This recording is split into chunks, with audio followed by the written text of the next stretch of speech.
Do you ever get that chill down your spine watching a movie, not from a ghost or a monster, but from something that actually happened?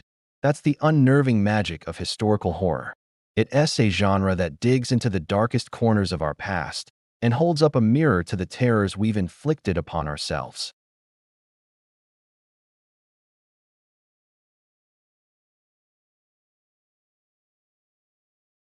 Let's start with a classic example, The Witch.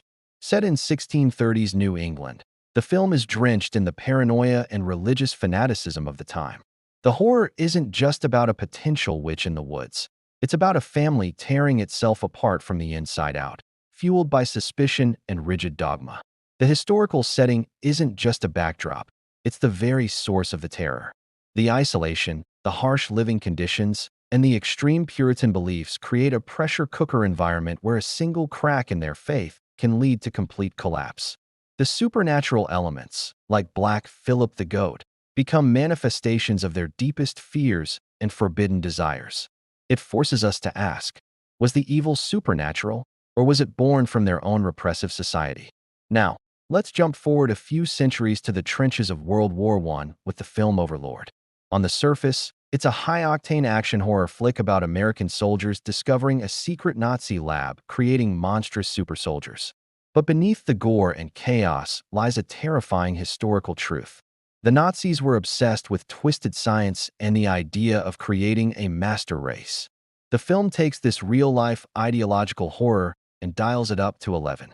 The body horror and grotesque experiments we see on screen are an extreme, but powerful, allegory for the real-world atrocities committed in the name of a monstrous ideology. It reminds us that the pursuit of power, unchecked by morality, can lead to unspeakable horrors.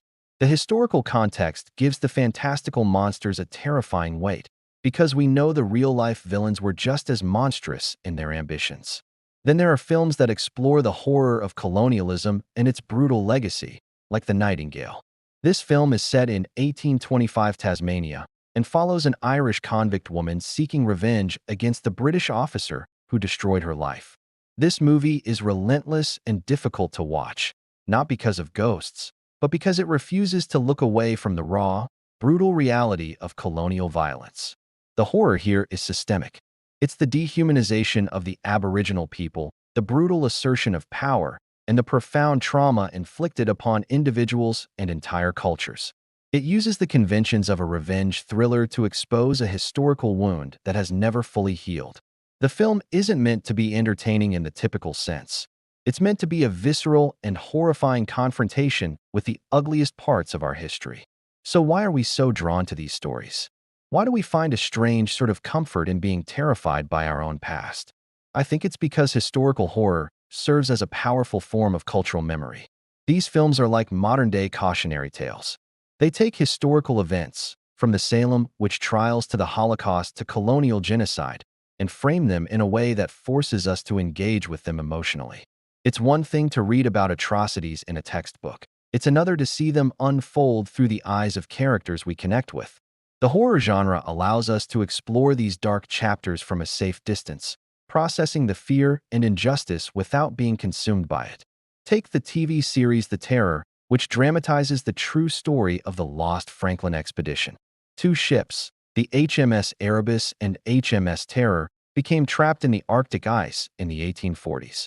The series blends historical fact with supernatural horror, introducing a monstrous polar bear-like creature stalking the crew. But as the show goes on, it becomes clear that the real horror isn't just the monster.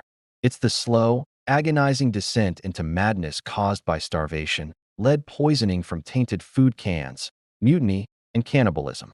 The supernatural element, the Tunbak, acts as a physical manifestation of nature's brutal indifference and a symbol of the land rejecting the arrogant colonial intruders. The most terrifying scenes are not the creature attacks, but the quiet moments of desperation as the chain of command breaks down and the men turn on each other. It's a chilling reminder that when civilization is stripped away, the line between man and monster becomes terrifyingly thin. What these films and shows do so brilliantly is use the language of horror, suspense, dread, gore, the supernatural, to make history immediate and personal.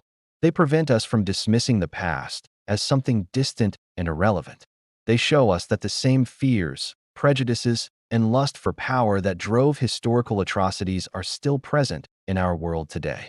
The paranoia of the witch echoes in modern-day conspiracy theories. The ideological monstrosity in Overlord has parallels in contemporary extremist movements. The systemic injustice in The Nightingale is a conversation we are still having about race and power. Historical horror isn't just about scaring us with things that went bump in the night centuries ago. It's about revealing the persistent darkness within the human condition. It's a genre that challenges us, disturbs us, and ultimately educates us. It proves that sometimes the most terrifying stories are the ones that are true. By looking into the abyss of our past, we can better understand the shadows that linger in our present and hopefully learn how to keep them at bay. What do you think? What are some of your favorite historical horror films? Let me know in the comments below. And if you enjoyed this deep dive into the dark side of history, don't forget to like this video and subscribe for more content. Thanks for watching.